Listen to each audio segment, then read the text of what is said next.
welcome. This is the Art of Radical Mentorship. Our moderator will be Lauren Sandler. We have our panelists here. This is Sonu Musasama, Courtney Leonard, Jigna Desai, and Paul Briggs. The Art of Radical Mentorship amplifies stories in clay to highlight voices marginalized in institutional spaces. This collaborative effort disrupts the disruption of dominant mythologies as truth and facilitates movement of ideas and actions to achieve equity and transformative power and practice. So please join me in welcoming Lauren Sandler.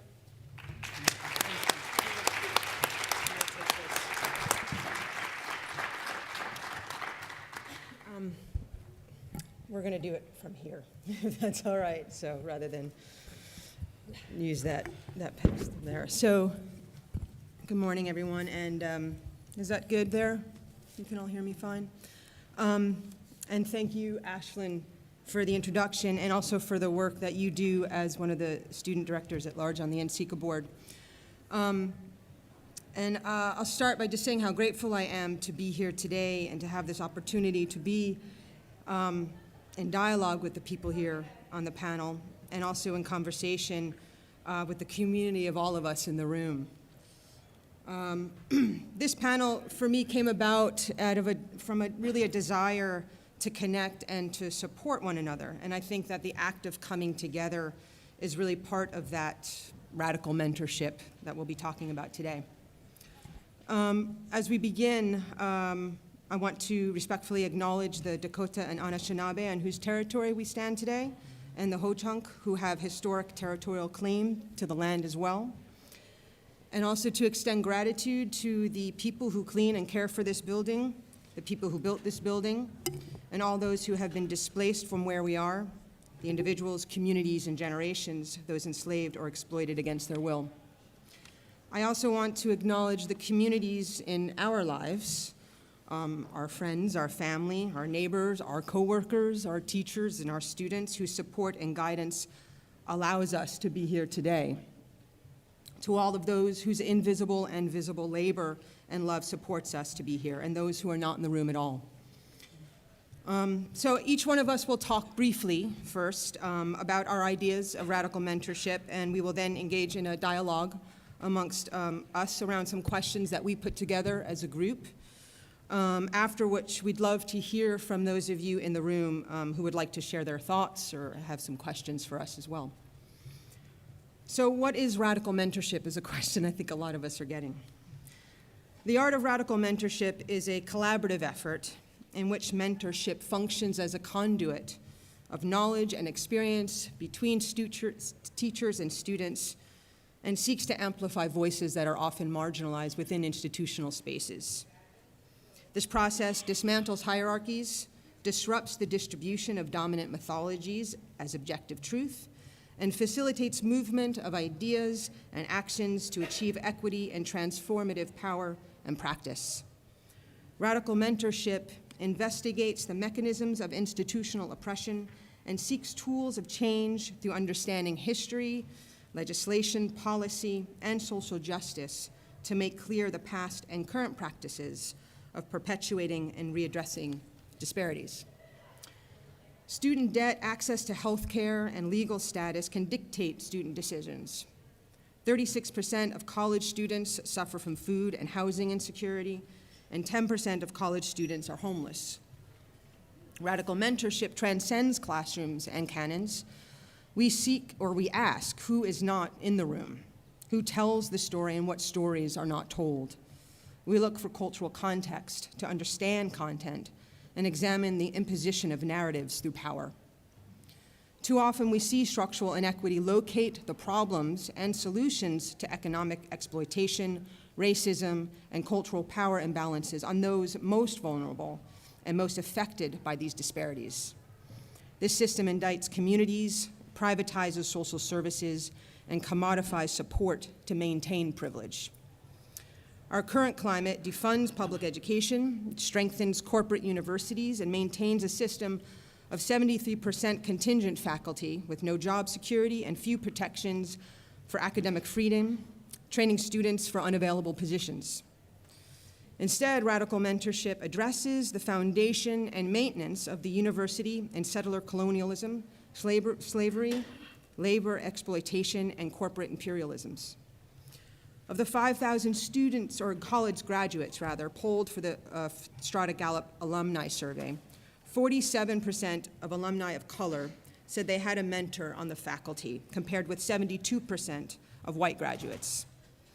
Consider the structure of AP Art History instruction with an image set that shows 65% from the Western construct, or the so-called Western construct, and 35% from the rest of the world, clearly a misrepresentation of the expanse of global art. And this distorted codification must change. We want to create spaces where curriculum, methodology, and environment reflect and engage students' lived experiences. When a life in the arts means working within systems of wealth for the few at the expense of the many, through radical mentorship, we can disrupt this status. We can create structures of care where the movement centers the slowest and quietest among us. Radical mentorship is the site of resilience and resistance, criticism and commentary. It is a permeable membrane between students and teachers to understand multiple systems of knowledge. And through this fluidity, interdependent communities support, inform, and create empowering change. As Ella Baker, a civil rights activist, stated, I use the term radical in its original meaning, getting down to and understanding the root cause. It means facing a system that does not lend itself to your needs and devising means by which you change that system. Thank you. I'd first like to, Sonu will speak after me, and we'll move sort of through the line of us up here. But I'd like to introduce Zhanna first. So Musasama is a mentor to so many of us. Zhanna's broad global travel, in her words, is a platform upon which I became a more compassionate and human being. Many of the themes in her work echo what she witnesses and experiences in her travels. Her studio practice addresses issues of gender, place, and time through a reinterpretation of personal and historic narratives. As a tireless advocate and activist, Zhanna has been traveling to Cambodia for the past 12 years to work with young women and girls who were once in the commercial sex industry. She developed the Apron Project in 2014 to help sustain girls to provide a supplement to their existing incomes. And I got to know Zhanna when I was gifted one of her aprons from the Apron Project, and I now have a really wonderful small collection of these aprons. And in that exchange, I received so much more than that beautiful garment, but also Zhanna's dear friendship and mentorship. And through her voice, her artwork, and her action, Zhanna expresses simultaneous strength and vulnerability, a force of justice and empathy. Zhanna teaches at Hunter College, John Jay College, Jamaica Art Center, and Public School 36. And please welcome Zhanna. Thank you, Zhanna.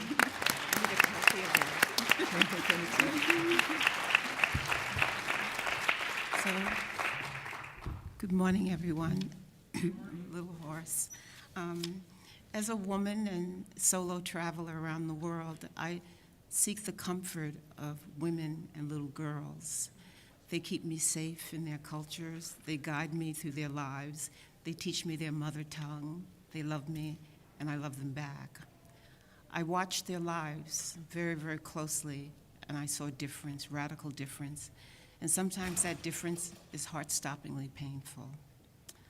I read a story about a woman fighting sex trafficking in her homeland. I read it on the train coming home from work one night. And when I got home, I was spiritually sick. Her story cracked my soul open. And I wrote her and just asked her, what could I do? And she said, come to Cambodia and help me. And I did go to Cambodia. I went 12 years ago. I worked with 80 powerful girls who mentored me. They taught me so many life lessons that I'll have for the remainder of my life. I watched their lives each year, knowing that I had to go back the next year and the next year. And I observed that girls who were rescued at 4, 5, 7 survive the education process that Somali mom provides, all these skills she gives them. But a girl who's rescued at 18, 19, 25, 26 stumbles because she has not had the formal education. She can't sit in a classroom at 19 if she was abducted when she was in 4th grade. So those girls end up, after 5 years being in the safe house, fumbling in the society. Some of them end up in karaoke bars. Some of them end up as waitresses, which make them trapped and get back into the industry to survive. So after 9 years of working with the entire population, I began to focus on the girls who were the most vulnerable and developed the Apron Project. The Apron Project came about because my mother was a domestic, and she worked, I grew up in St. Albans, Queens, where I live now, and she worked 8 blocks from where we lived in an affluent neighborhood. And she was trustworthy and honest and good, and so she worked 3 houses on 1 block. And one day, one of the members of the home she worked for asked her to wear a uniform to work. And she didn't like the idea of wearing a uniform. She liked her frumpy, old-fashioned dresses. And so over the weekend, my mother made this beautiful, beautiful pinafore, and she went to work with it after dropping off us at PS 15 when we went to school. And I was so proud of my mother for twisting something and making something beautiful and having the courage to wear it to work that day. And when she walked in the door, the woman she worked for loved it, and she says, "I'll never make you wear a uniform." So every year, January 3rd is my mother's death. She died 40 years ago. So I take that day off and I speak to her. And although I've never heard her voice, I feel her speaking back to me. And the Apron Project came about for the girls that are the most vulnerable, which are the older girls. So I work with 12 girls. I give them 40 aprons a year. We sit down, we figure out the pockets, the color sense. I pay them half of the money. They all drive off on their motorbikes, and then we meet 1 year later. I pay them the other half and give them 40 aprons, and thus has been the Apron Project. I put it on my Etsy store, but with multiple jobs and not enough time, I don't get to the shop, so the aprons have become gifts to many people that I love. I never saw myself as a mentor. I saw myself as a human being doing the work that I must do. Thank you. Thank you, Sonu. I first came to know Courtney Leonard through her work. She definitely examines cultural material and environmental sustainability through abstraction. Courtney is a member of the Shinnecock Indian Nation, and her current work examines or embodies the multiple definitions of breach and exploration and documentation of historic ties to water. Courtney investigates narratives of cultural viability as a reflection of environmental record. She asks, can a culture sustain itself when it no longer has access to the environment that fashions that culture? Courtney's practice disrupts the institutional representation of indigenous art as a monolithic cultural artifact. Her work is in many permanent collections, including the Crocker Art Museum, the Heard Museum, ASU's Art Museum, Ceramic Research Center, and the Pomona Museum of Art. Courtney currently teaches at Tyler School of Art in Philadelphia, and I quickly came to admire Courtney's words as she articulates injustice in numerous forms and supports and inspires so many of us. So please welcome Courtney Leonard.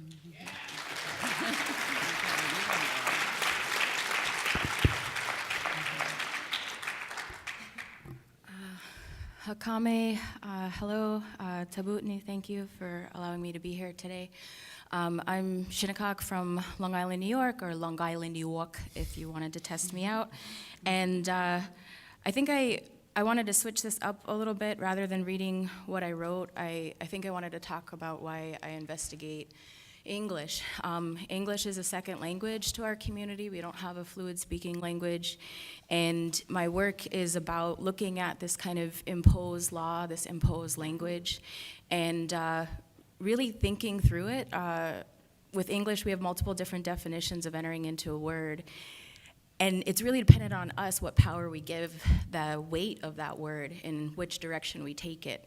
And I think that applies to the notion of radical mentorship, because honestly, when I was invited to do this, and I have to really thank Lauren And also Rob for introducing me to Zhanna this semester. She came to, or last semester in the fall, she came to visit, and we're both graduates of Alfred University. Zhanna is a graduate from the MFA program, and I'm a graduate from the BFA program. And for whatever reason, when I was looking for mentorship to a certain degree as a BFA student at Alfred, I never heard of her name until, I'm 2000, almost 20 years later, and I had to meet Zhanna. So, I mean, I think that to a certain degree speaks to the issues that we need to address. Why is it that we are aware of some people and not aware of others, and the magnitude of their work? And so I'm really blessed to be here today with these panelists, and I want to say thank you. And going back to language, though, you know, what does it mean to be radical? And where am I? I should have flipped the whole thing over. I'm a bit of a nerd. I'm a note taker. So, but it talks about this ability to like innovate, to change, to progress, and to advocate. Well, at what point do we do that? Is it only when we're in these institutional roles where we have this like label or this job, or are we all personally responsible for those actions throughout any point in our lives? And so I think, if anything, I would put a call to action to understand that you have authority at any level in your life. And you don't have to seek that moment to empower yourself. You just have to realize that you do have that. It took me a while to figure that out. So I understand if you're 18 and you're just starting out, it's going to take you a while to share that. But there are people that are going to support you, and just know that you're not alone. I think that was some of the things that I realized when I was going through my studies is, you know, people would say things to me like, are you sure you want to make that? I did this piece on repatriation. So I don't know if you know, but the majority of collections are housed, about 90% of museum collections are housed in the basement. Some of those basements still have skeleton remains from indigenous communities throughout the country. Repatriation is an act within these institutions to repatriate those remains back to those communities. However, some communities don't have a second ceremony to bury people again. So it's a long process, and I made this piece about repatriation. And just so I don't forget, make sure I remind you to look at this video. I'll just say it right now. Look at this video that RISD put out about 5 or 7 years ago called The Silent Room. Sometimes it becomes difficult to realize that the things that I've gone through are probably the things that Zhanna and Paul and everyone here have gone through at different generations in our lives. What's unfortunate is it's still happening. So The Silent Room kind of addresses this idea of a silent crit. So I'm going to talk about going back to this piece that I made about repatriation. I made this piece about repatriation. You know, it takes a lot to put yourself out there, and I mean, even right now for me. So it takes a lot to put yourself out there, and you're in a critique, and one of the responses I got from a professor was, "Don't you ever just want to make happy little deer?" And I thought about that, and I still think about that today, because, you know, it's not that I'm not capable of making a multitude of works. I choose what I am allowing you to digest, and what I will not allow you to digest is the thing that is going to make you comfortable. So I'm not giving you that type of native that you want. I'm asking you to stay a little bit longer with this work and ask questions. So you're not going to get a feather. You're not going to get brown skin, although that's everything about my family and community. And you are going to be asked to look into places and spaces and stay a while. And I think that's another aspect of radical mentorship is staying a while, listening, lifting yourself up and empowering, and knowing that it's not just for an institution. You know, I'm thinking we're here today and we're talking about radical mentorship, but you had to pay to be here. Mm-hmm. You know, so it's like, how are we igniting the notion of radical and the notion of mentor in these spaces that still align with institutional protocol.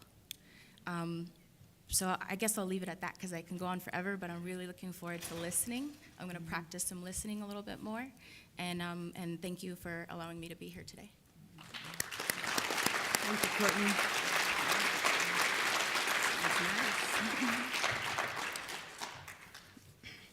Jigna Desai embodies advocacy and justice through her kindness, compassion, and empathy. Jigna's scholarship addresses issues of Asian American, post-colonial, queer, diasporic cultural studies, and critical disability studies. As I navigate spaces of academia and the challenges, joys, and privileges of teaching, Jigna's example provides a path. In my home, we say, "What would Jigna do?" And we ask Jigna. Jigna is a professor in the Department of Gender, Women, and Sexuality Studies and the Asian American Studies program at the University of Minnesota. She has received the All-University Award for Outstanding Graduate and Professional Teaching and the Association of Asian American Studies Excellence in Mentorship Award. She also works with the Minnesota Youth Story Squad to amplify the voices of young people in the Twin Cities. And I'm thrilled to have Jigna with us today, so thank you, Jigna.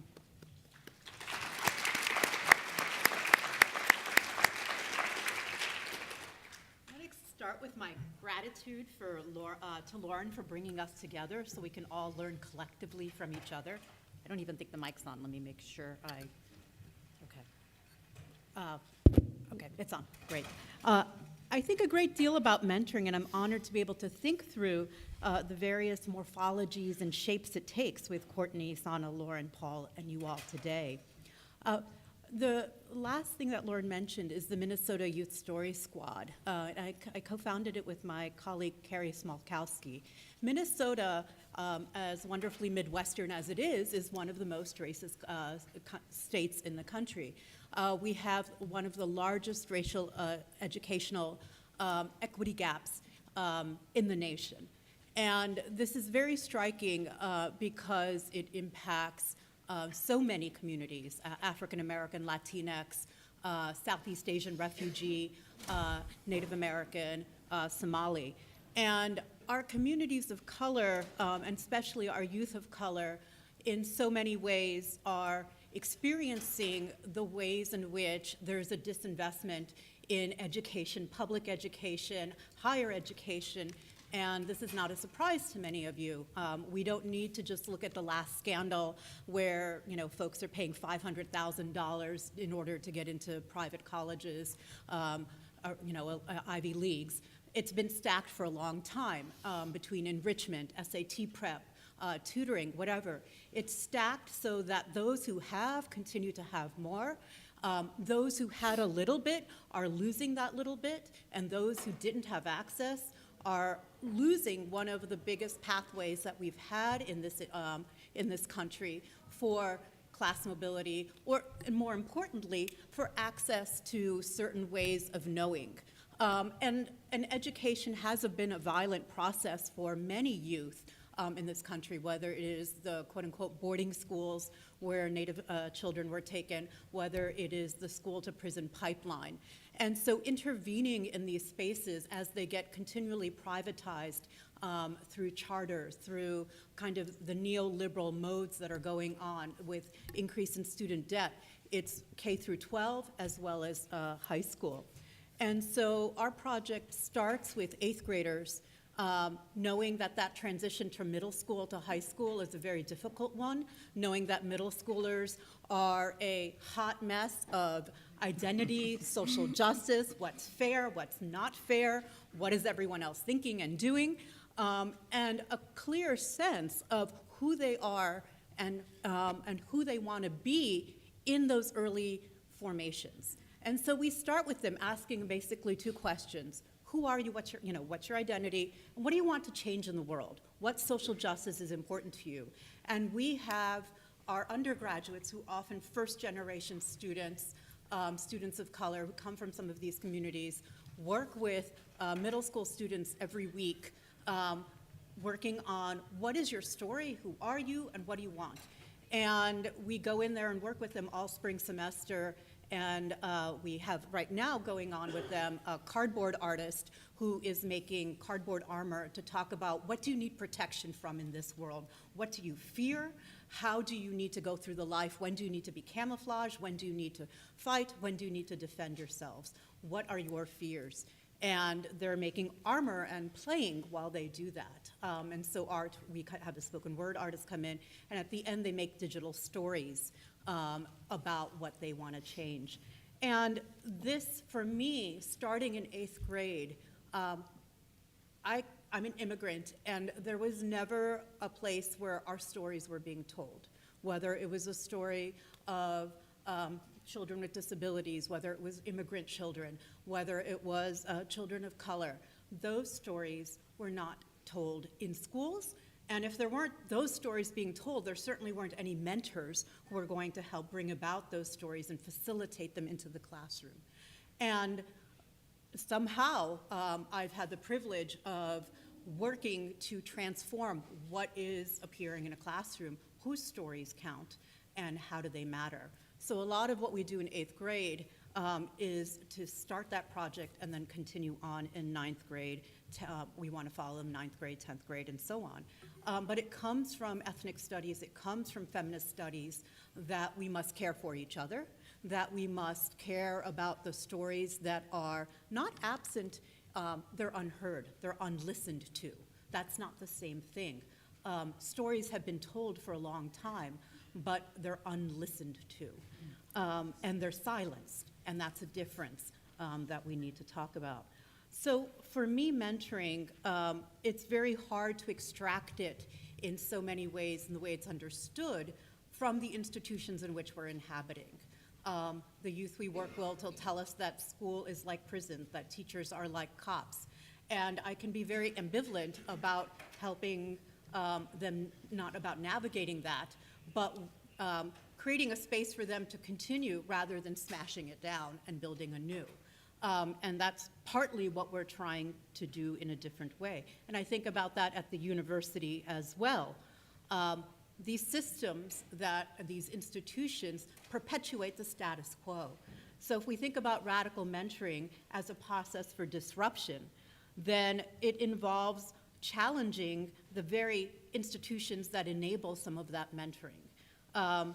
And that has led to a lot of kind of difficulties for those who are doing it. I'm not talking about myself necessarily, but when you challenge colorblind and genderblind policies, when you call out sexual harassment, when folks resign because of institutional non-response, by kicking open institutional doors, when you challenge the dependence on contingent and precarious labor, or you do these things as contingent and precarious labor, the institution is not pleased.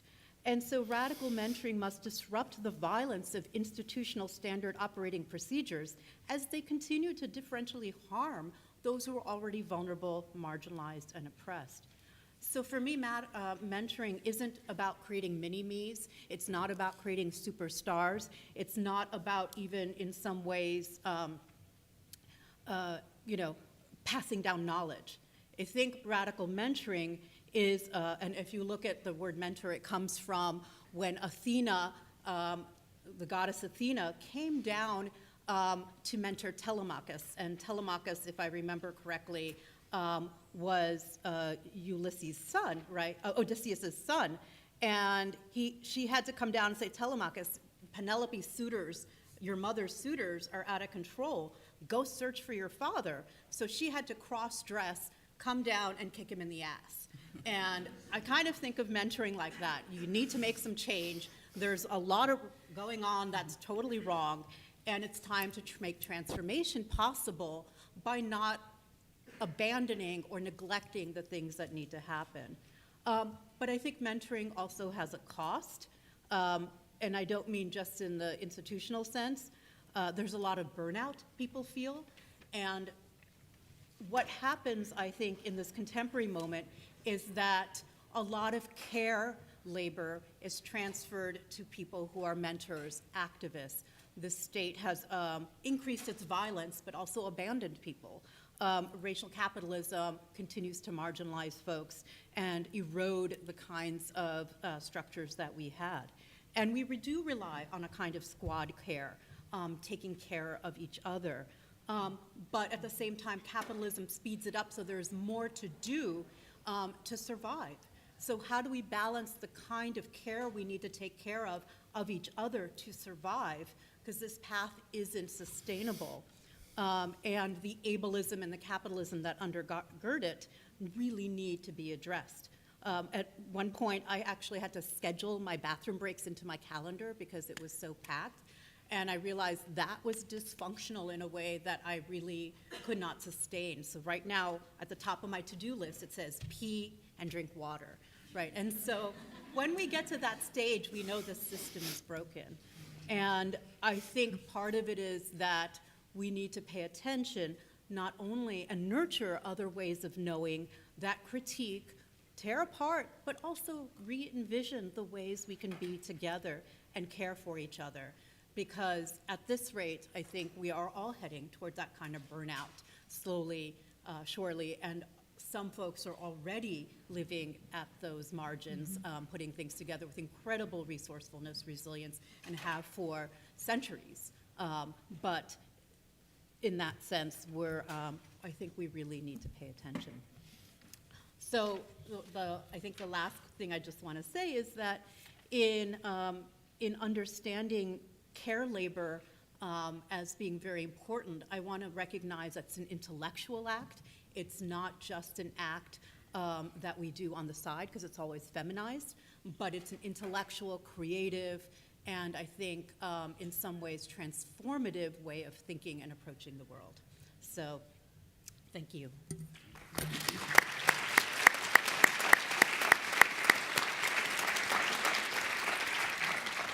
Thank you, Jigna.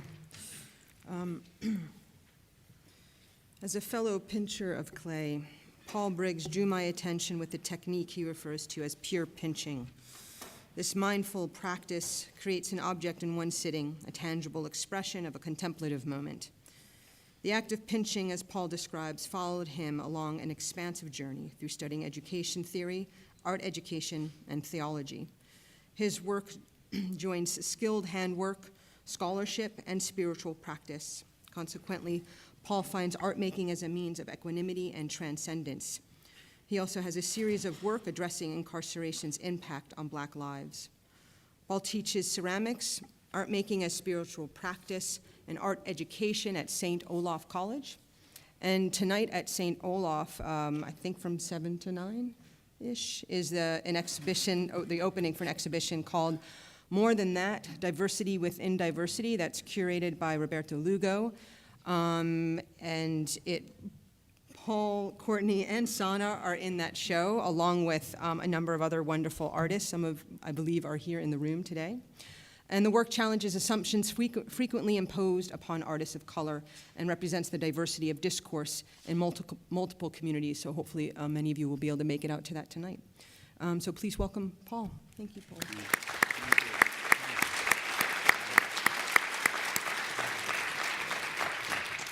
Thank you, Lauren, and the team. I'm honored to be able to sit with you and have this discussion. And thank you all for coming and being part of the conversation as well. Move the mic. How's that? Okay. I had entered the discussion talking about the intellectual and pedagogical courage needed to do this type of work that we described in the classroom and outside of the classroom. We often talk about vulnerability as one of the traits needed, but I think vulnerability points too much at the system's threatening when you push against it. I'd like to focus more on the courage and the stamina and the perseverance that it takes to do this type of work. Angela Davis was on campus recently, and I had the opportunity to ask her, how have you sustained being so active over these many years? And one of the things that she said about self-care is that you won't always be on the front lines of the work. You know, sometimes you'll be assisting and supporting someone else who's at the vanguard.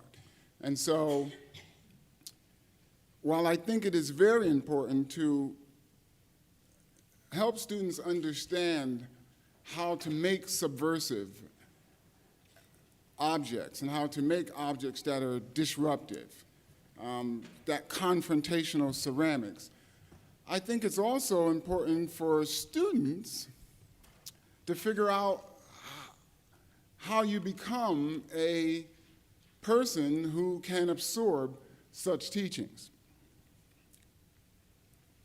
So I think professors and leaders, absolutely, we have to learn how to not necessarily be the smartest or the most creative person in the room, and really begin to understand our role as teaching from within, and having that dialogue, as we talked about yesterday, that you're sometimes a mentor and sometimes a mentee within that context.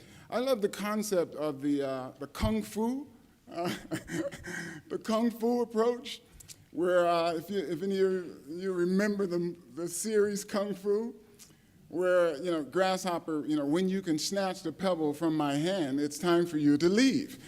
And he would give him the opportunity to snatch the pebble from the time that he was a young child to the time that he was older. So the understanding was that inside this young person was a master, okay, excuse the term, that at any point this person could rise to the occasion of being what the master was.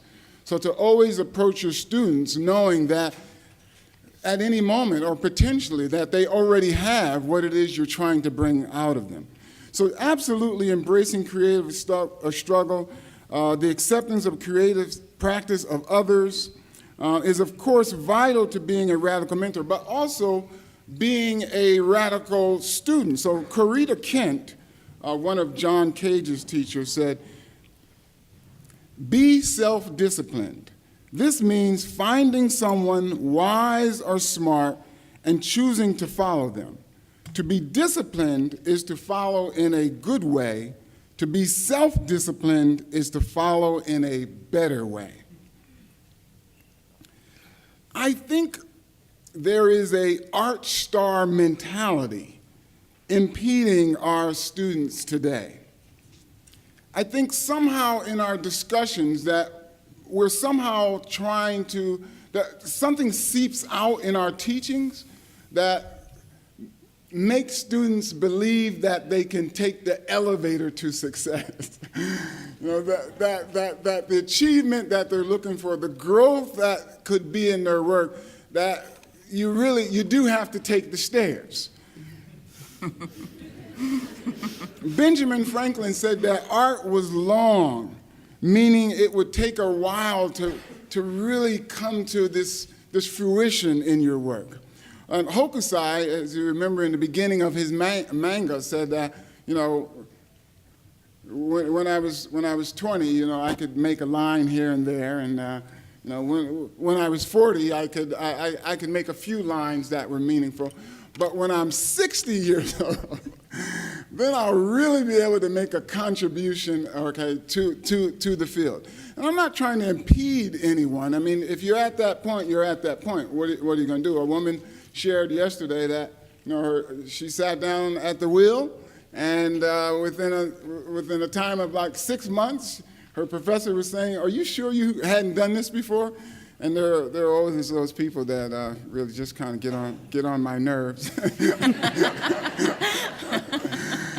No, but you know, this idea that your craft will be able to say everything that you wanted to say in a short time is not possible. So we have to be able to have a conversation with our mentors and be able to hear and leave that art star mentality behind. And I think some of this might have to do, well, let me also say what Jigna said yesterday, that I think some of this absolutely comes from a system that you somehow sense, and I was thinking that somehow sense that is against you, okay? You don't see any of yourself represented, that something about the work that's put out there, the conversation that's had. I would encourage all teachers at all levels, what's the first image that you show your students when they walk into the classroom?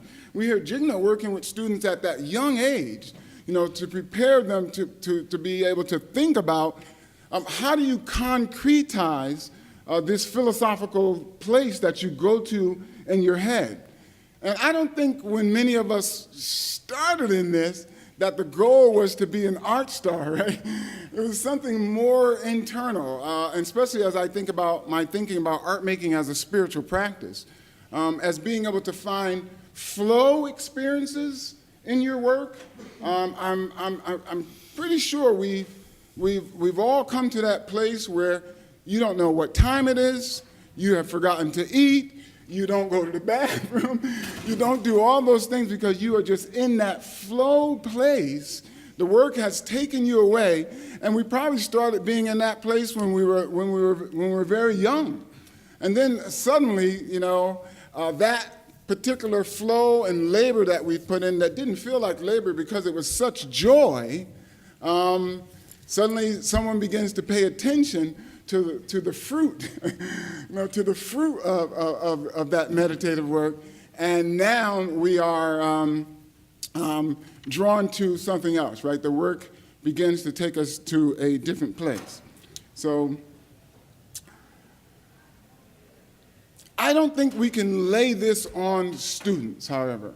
I think it's something about the conversation that we're having in our classroom, maybe as we address people as popular as opposed to someone who has made a craft and content contribution to the field, the time that they've put in, the 10,000 hours or so, if we listen to Malcolm Gladwell, that they've put in to make a craft contribution or a content contribution to the field. I had discussions recently that brought this to mind, which I'm kind of new at this too, and I'd love to hear some pushback. That I find students not able to understand how you took a thought and materialized it into an idea. And also, especially when that idea was very abstract. And I found, and this is very new, I'm finding that our students of color don't come with the same cultural capital of what, quote, art is supposed to look like, and are trying to pull from their own ethnicities and heritages and also make this thing called fine art. And it's quite a struggle for them. So that mentorship is very much needed.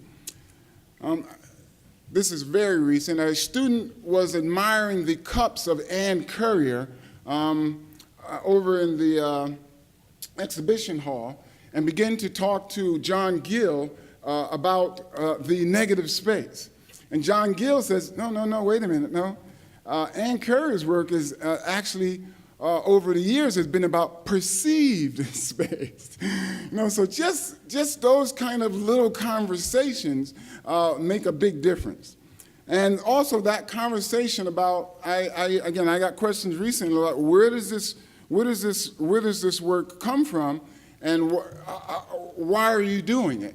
The work that had to do with the impact of incarceration on Black lives. And I was like, well, it had become, this ideal of incarceration had become something that I took for granted that was in society. I hadn't seen it as a crisis until the movie 13th came out, and then I read Michelle Alexander's book, The New Jim Crow, and I said, well, what I've been experiencing in life is actually a crisis in our society. And I don't have to have been incarcerated myself to care about an issue and then make work about it. For the artists, everything is subject matter. So I think we also are going to have that radical courage, no matter what location we speak from, to begin to cross some of those borders in the classroom. So again, as a man, I know that I enjoy a particular privilege that makes me complicit with the oppression of women, but nevertheless, I still have to have the courage to bring that conversation into my classroom, knowing that I'm also complicit with the problem that I'm addressing. And so,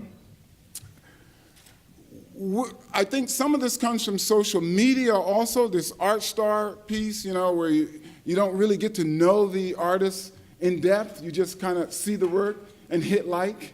I think we can do a little better with our hashtags and maybe helping to explain the work or really saying what the work is about. I love that people have been posting their firings that have gone south, okay?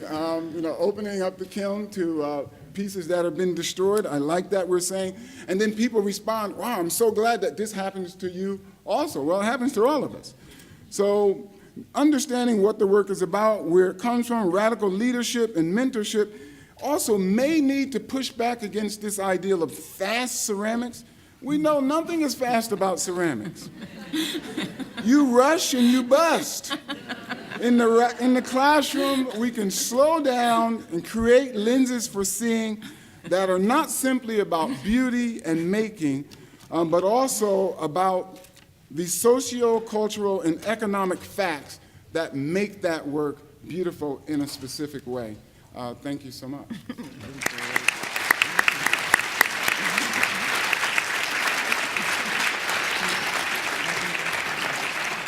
Thank you, Paul. So I'd like for us to maybe come into a conversation with each other a little bit more here. And many of you have brought up a lot of the questions in your individual comments that perhaps we can dive a little deeper into as a group. But perhaps we'll begin with thinking about perhaps some of the challenges of mentorship and how do we mentor within cultures different than our own?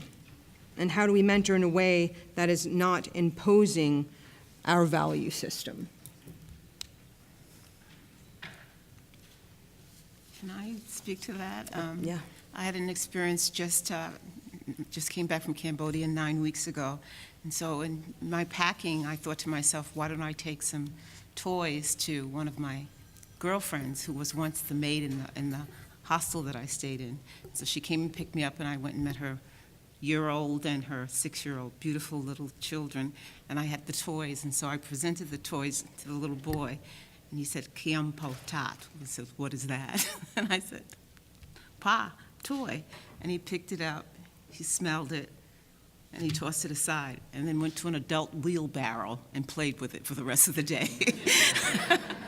So I looked at my toy, and I looked at the wheelbarrow, the adult wheelbarrow that he picked up, pulled back and forth, and I just took the toy and threw it into the water and said, that I was a mentee. I learned that in the context of where I come from, in his environment, it was totally insignificant. His family, they're farmers. His toy is the instrument that his mother and father used to make a living with. So it flips back and forth all the time. And so I'm learning more from my life lessons from my survivors than I could ever learn in the classroom.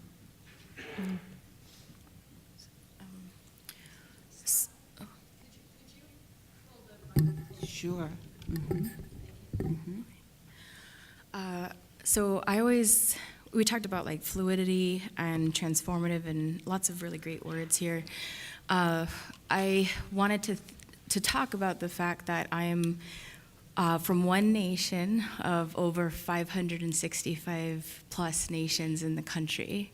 And so just because I happen to be under that parameter of indigeneity or Native American or whatever, I am not from other people's communities. I found that when I personally have gone through wanting more, that I sought out people of color. the funny thing is, though, because my husband always laughs at me, he's like, but Courtney, you don't look like, you're talking to these people about being a person of color, and like, you're the lightest skinned person of color. So like, I also want to acknowledge that, like, my father is Irish, and our society is matriarchal. My brother and my sister have my mother's skin complexion. So it's really interesting when you hear people's conversations about like not acknowledging white privilege and being someone who's very aware of my privilege just amongst the same blood of my siblings. And so I'm gonna go back to the point that I wanna make about seeking out support. I seek out support with the assumption that someone, just because of the skin tone, is capable of supporting me. That's kind of an incorrect assumption. My great-grandmother used to say when, culturally sometimes they say to respect your elders, but my great-grandma told me they have to earn respect too. And so I just kind of am thinking about this idea of assumption, and then thinking about this notion of like observation and practicing the idea of listening. I think we all have things to offer to people, but sometimes when they come, whether it's like coming into your door or coming into that moment where they just want to share something with you, we're walking around at this conference, and I know we're all kind of busy, but when somebody goes to extend themselves to you, try to just take the time to pause for a moment and receive that.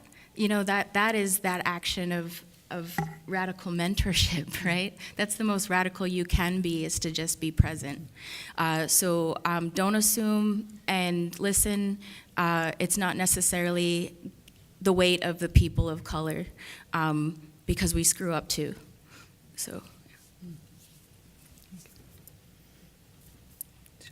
We can move on to, unless either of you have something to share. I just want to refer to, someone help me with the first name, Chimamanda Adichie, Why We Should All Be Feminists. Right. That book kind of helped me. It's like, you're going to have those hard conversations in your classroom. One of the things I try to point out is that women were encouraged to throw on the potter's wheel around the same time that they fought and received, the right to vote. So that making those kind of connections in the classroom, again, it does take a little courage, and but I think it's important that we kind of cross those type of borders in our spaces. So.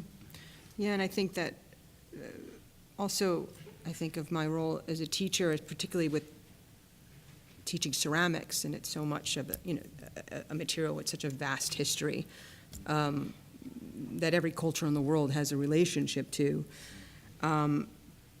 be aware of the power dynamics, I think, of much of the work that we might be referencing or just looking at, that directly or indirectly influences our work.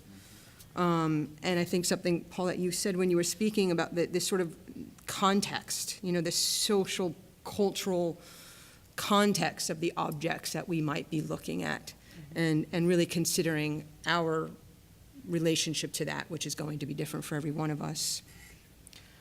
In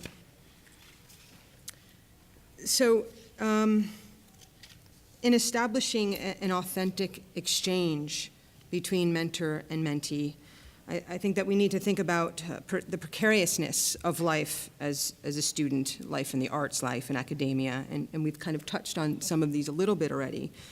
And I think this is a multiple-part question, and so please address any part of this topic. But what are the ethics in preparing students for a life that may no longer be available to them in regards to job opportunities and in regards to the amount of debt that so many students are carrying? Is it ethical to participate in a system that creates and maintains exploited labor for students, contingent faculty, mentors, and mentees? And instead of systems of precarity, can we imagine mentorship relationships that sustain all participants And perhaps this last part of the question is really part of the answer, is can we develop practices and models of mentoring informed by disability, racial, and gender justice?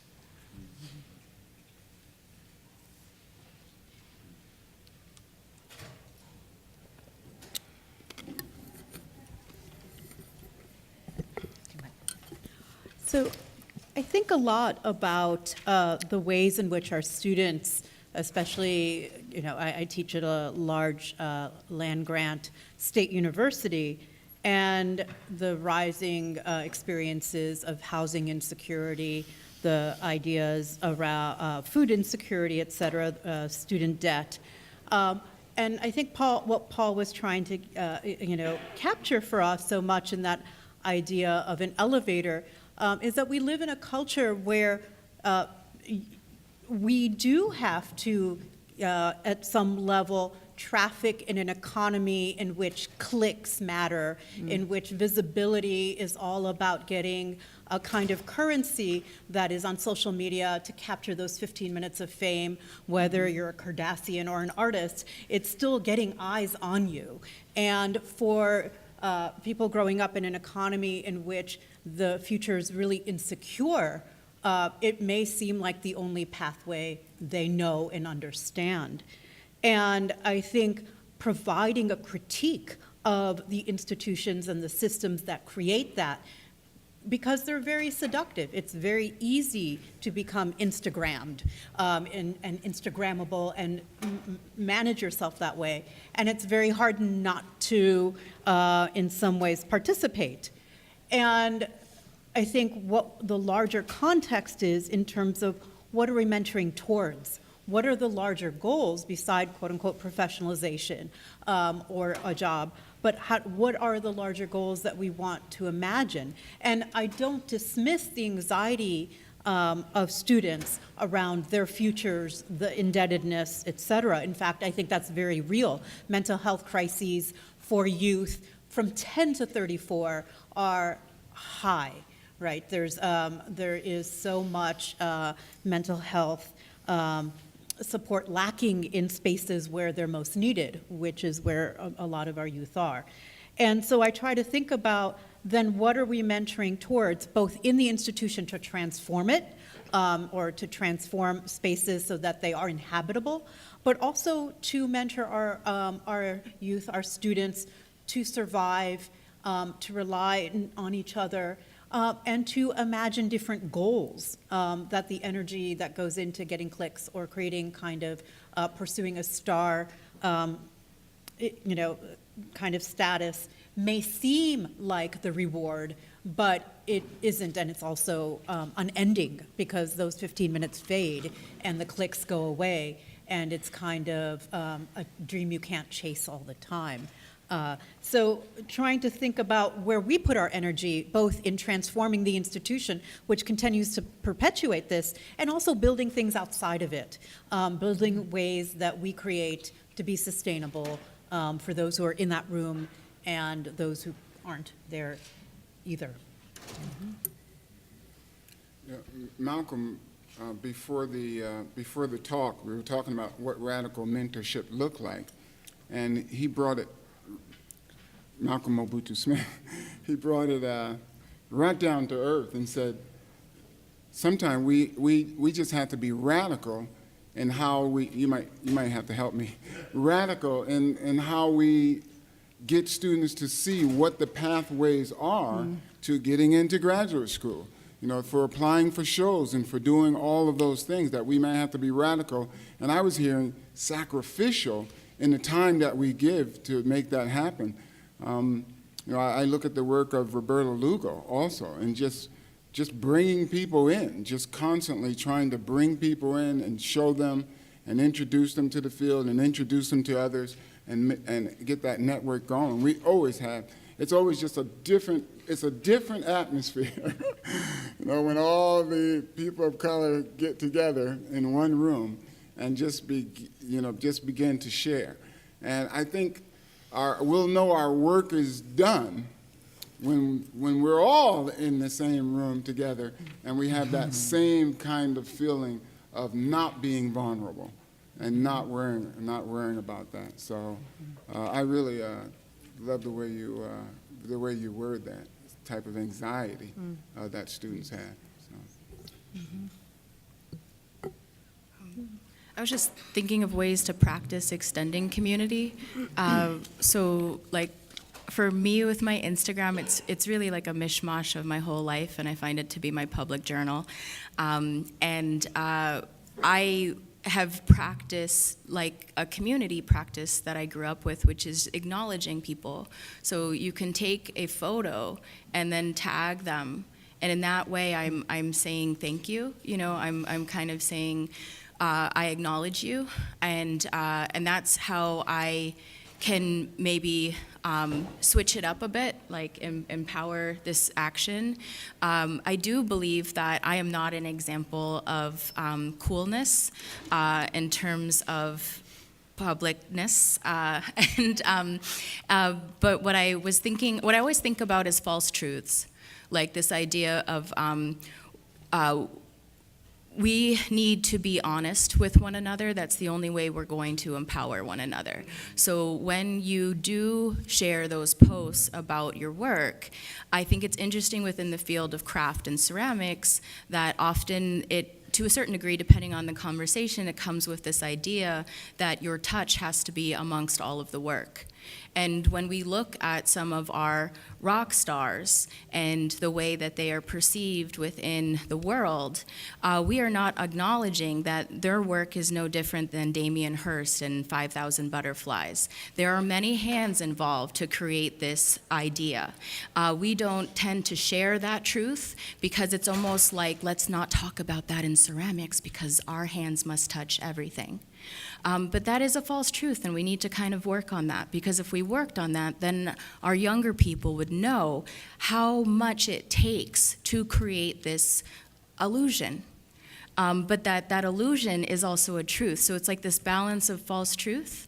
And I think that if we shared more honesty, like I really appreciated how you mentioned about the failed kilns, the broken pieces, the fractured legs, the disembodied rotary cuffs, the arthritis that we receive in our hands from throwing over and over and over again, and what is the right position and what is the wrong position.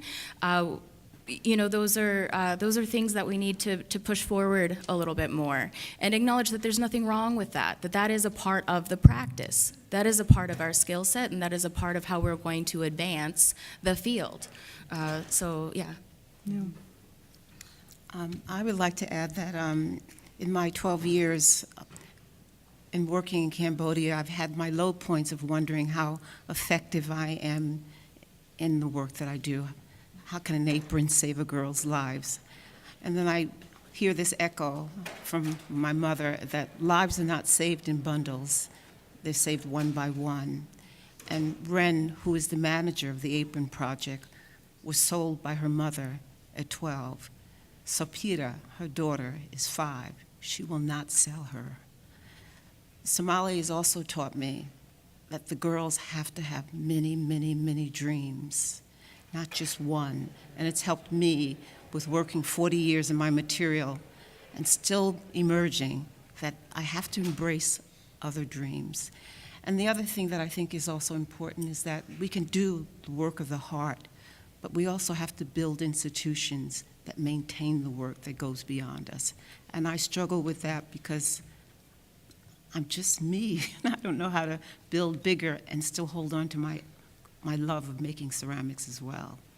So I need help with that.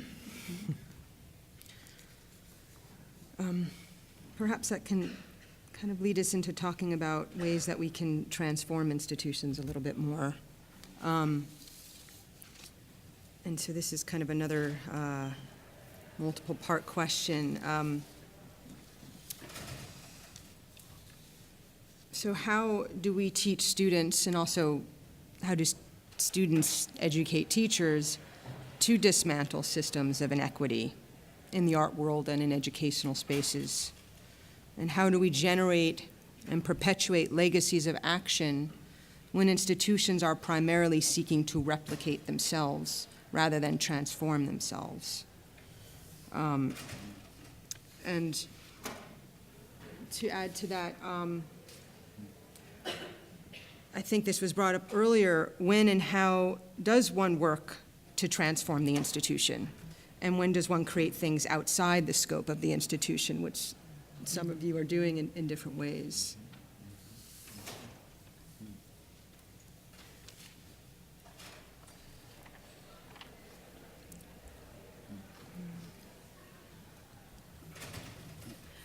It seems the greatest factor for change on college campuses today is the students.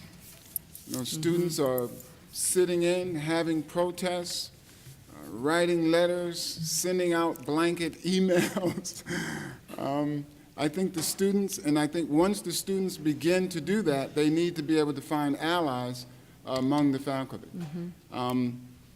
You know, my school, St. Olaf, like all schools, are struggling with this, and the students are trying to keep them moving towards that work. And we have a group of dedicated faculty who are standing beside them and having that conversation. And the administration you just can't look the other way. As Dr. King said, you know, if the nation returns to business as usual, you know, so we have to remember that this is slow work. It's not going to happen overnight, but we have to keep our hands to the plow and just continue to have the conversation. And schools that are dedicated to do it, as I'm always telling our leadership, you know, you have to mention this every time the body comes together. Every time students come together, every time staff comes together, every time faculty come together, say something about equity and inclusion. You know, so that it becomes part of our normal thinking, you know, about what should happen in the institution. I would love some statistics on our field. I went to Alfred, and I went to RISD, and I always kind of wondered when I didn't get a job, what am I doing wrong? Because I thought I played the game well. And what I realized is I was entering in a game I didn't even need to be in to begin with. How many people in our field come from Alfred? How many people in our field come from Cranbrook? Who are they teaching, and how have we given an opportunity for other voices within our field alone? Just do the statistics. How many women of color are tenured in our field? I tried to post that, and I got no response. So if any of you know that answer, I'm kind of looking for statistics, because sometimes when you do numbers, then people listen. They're kind of like, oh, wow, I get it now. I can see it. You have a point, Courtney. You're not just bitching all the time. And so I think that's something that I want to encourage is how do we develop multiple languages aside from English if we're only empowering English? How do we develop multiple ways of entering into a conversation if the conversation is coming from the same place? How do we allow our students to realize that there are multiple ways to do this? And you don't have to go to this place, to then this place, to then this place, to then have your clicks get you the next job. That's the other aspect of false truths. We're not being honest with ourselves. We're developing more people coming out of these MFA programs with this kind of false illusion that if you do it all well, you're gonna have a chance. Well, you're not. You're not. That's right. So, so you have to do or die, and you have to survive, and you have to make your own ways to go about doing it, and you have to have faith, and it's not an easy thing, but hey, you chose art.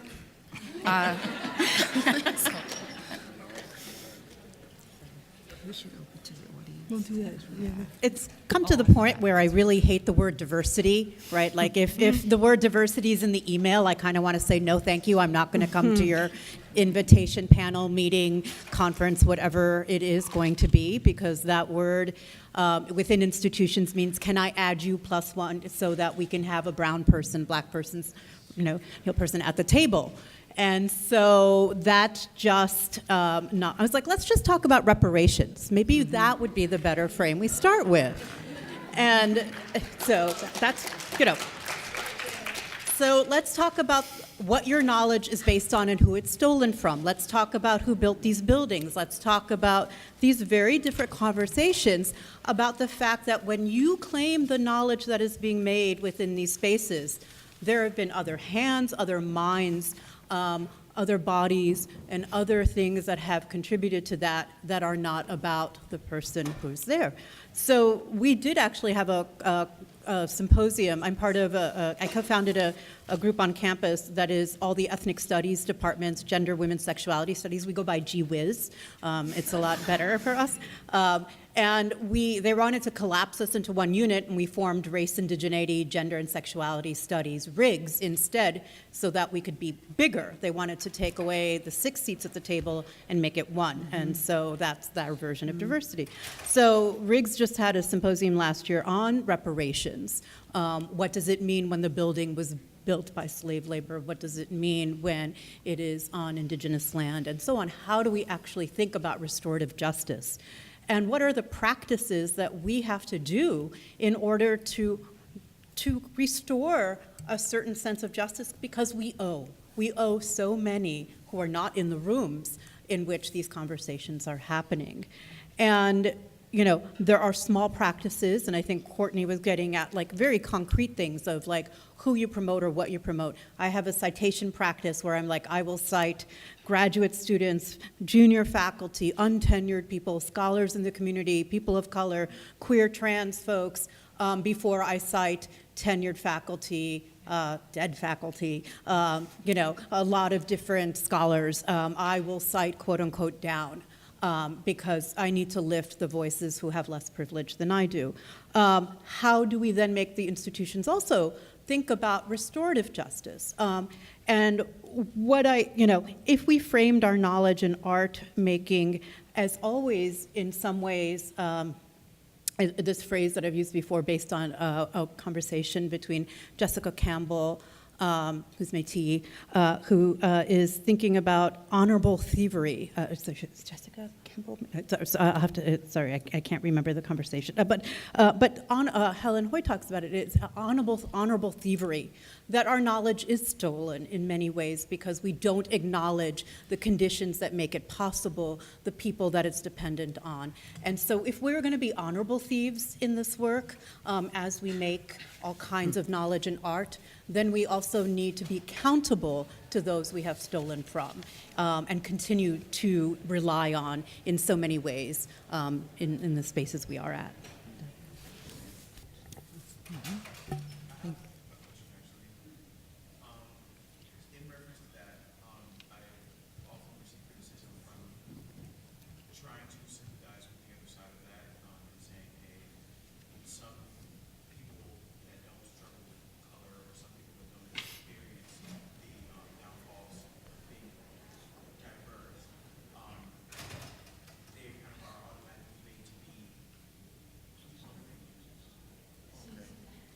Hello?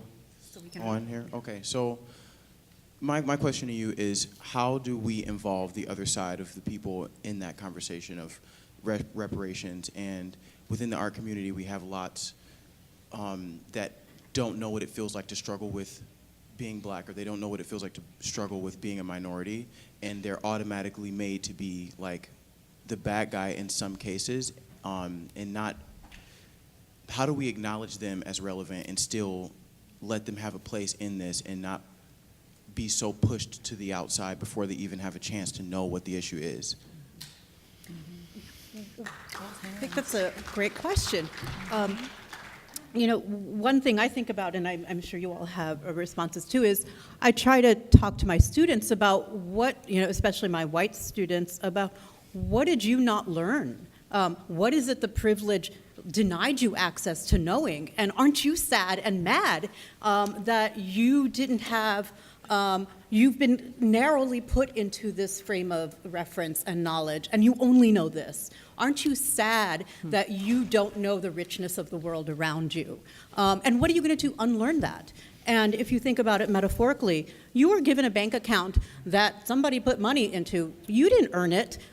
You didn't ask for it, but now you have it. What are you going to do with it? So how do you take responsibility for what you don't know? And you should still continue to unlearn the things that you have been taught that are the only ways of knowing. And then what are you going to be responsible for in transforming so we can do this together? Yeah. And you were talking, I think, about being an ally, what that looks like yesterday. Yeah, I mean, can't you be an ally that is like afraid and uncomfortable? Like, I mean, because I am every day. So I think that like acknowledging that when someone feels, I think maybe some of those feelings that is there that you were saying, that's okay.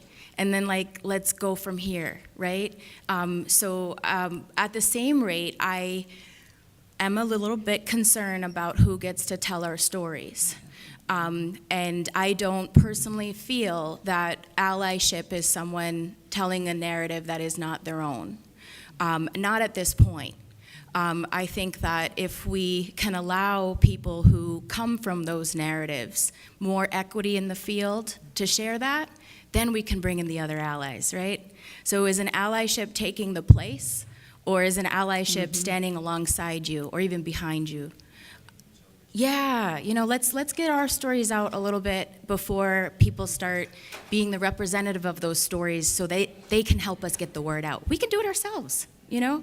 That's an okay thing. Like that, let's work on that for a little bit. But yeah, I always think it's amazing that we always look for making other people comfortable. You know, when have you done that for me? So if you feel uneasy, that's all right. That's where we got to go from. Yeah. Yeah, and I think that I just wanted to say, I hope. Yes, Donna. Oh, all right. I don't know. I have a hard time with microphones and stuff. But anyway, I'm a person of color, as we all see, with a disability, and it took me a long time to come out here because I agree with you in telling my story and trying to figure out how to tell my story and not allow other people to tell it is one of the reasons that kept me from coming out and is one of the reasons that kept me from coming out in the public with my ceramics. But now I feel better. This is my first year coming out as a and showing and telling my story by writing and telling the world about who I am, and then trying to collaborate and work with other people who are like me, trying to tell their stories. And thank you for inviting. Thank you.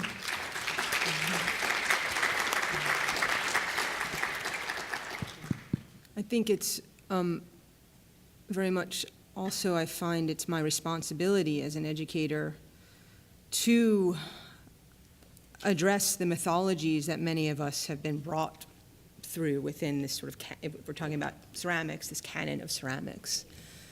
And which is often, I think in our field, this very Eurocentric perspective with this East Asian fascination, right? And it's presented as the canon. There's a lot there to learn from, to look at, to absorb, but when it is presented as the canon, so many of our stories, our histories, are left out. And then, how do we bring ourselves into the room, when we don't see ourselves there? And so I feel as an educator, it is my responsibility to critique those narratives, to deconstruct them, to demythologize them. And then for us to come together to really examine the more of the reality of the expansiveness of this material that we're talking about, and I guess just in reconsidering what the narratives in which many of us are sort of raised through, and then perpetuate, right? It continues on, and we have to just stop those stories and create those spaces where a multiplicity of voices an abundance of narratives can be present and hold space. We can please continue. We have we have more time. I don't know where the microphone is, but if you could, we could just spend the rest of the time people asking questions. Yeah, I just hit myself in the face with this mic. I mean, first of all, I'd just like to acknowledge the level of scholarship and intellect that's here. And, if anybody in this field should be an art star, it should be the people that are sitting at this table right now because, yeah, can you please?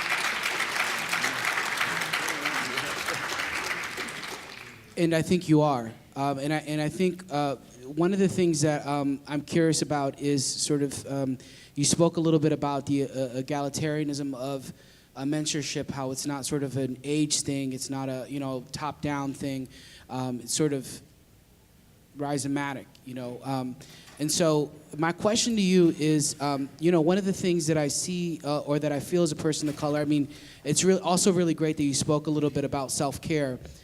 Because I think one of the things that winds up happening is often when folks seek mentorship from a person of color, we're sort of like pigeonholed into only being able to offer advice about certain things. So a few years ago, Malcolm Mobutu Smith and I, we were talking about the Theaster Gates talk, and Theaster was great and all, but one of the things he said was he was talking about making bricks and hiring a white man who knew a lot about science to make the bricks, right?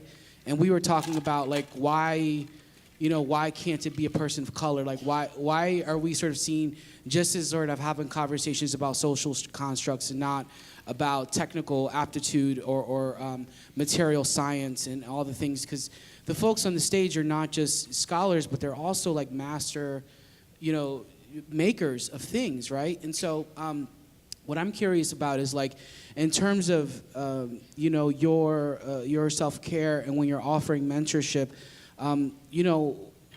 how do you sort of navigate or allow the people that are seeking your mentorship to know that you can offer more, or that you're about more than just like the thing that they think they know you for? Because I think that's one of the things that's really exhausting is you want to have more conversations than just diversity, right? Like I want to be able to sit down with a student and talk about celadons, and I want to talk about, clay bodies, and, I'm a ceramics professor, and all I ever talk about is identity politics, right? And so I guess my question to you is how do you folks navigate that and sort of guiding the conversation to sort of expand and challenge a lot of the stereotypes that people think we're sort of limited to?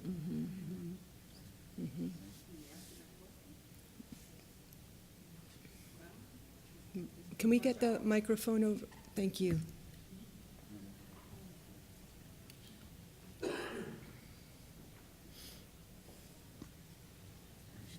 Malcolm, did you want to say something?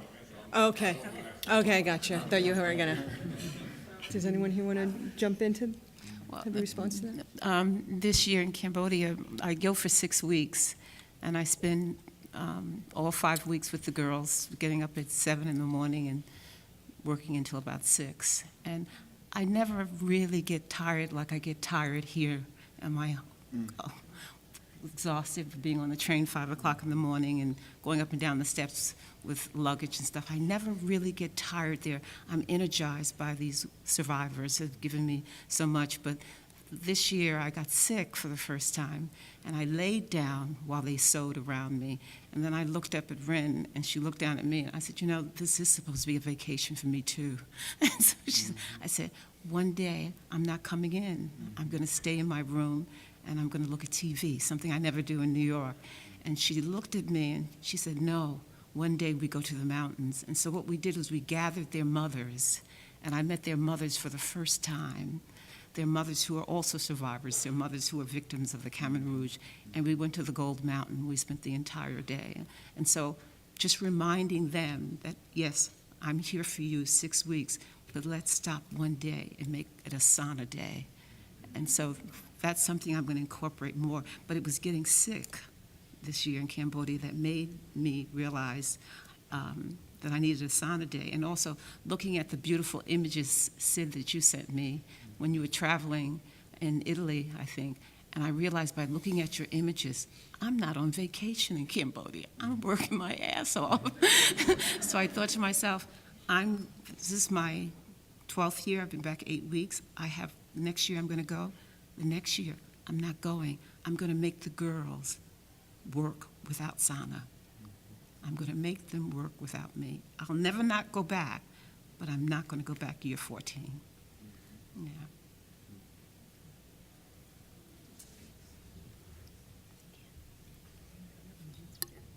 Thank you guys for being here, and I just want to make an observation about my own experience, give you some anecdotal data.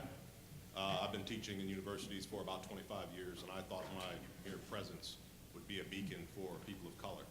And I've had a total of 1 African-American student as a major. Wow. So that's just a piece of frame of reference. But I feel that my radical mentorship, my role as a teacher, is to be present for the 99% of the people that I do teach, which are all the white students that I have, which are fabulous, and I'm there to educate in that way. And I'd like to hear some reactions to you guys about that real-world fact. I mean, when I came into Clay, I could count on one hand the African-American mentors that I could see around me. All of my main mentors are from the other class of people. So the fact of the matter is I've had great success. I want to be a beacon, but the people I'm speaking to are the people that we need to change, or the people we need to educate. They're not the young people, the African-American people, they're not there. The filter is happening far before they get to the university, right? How do we deal with that?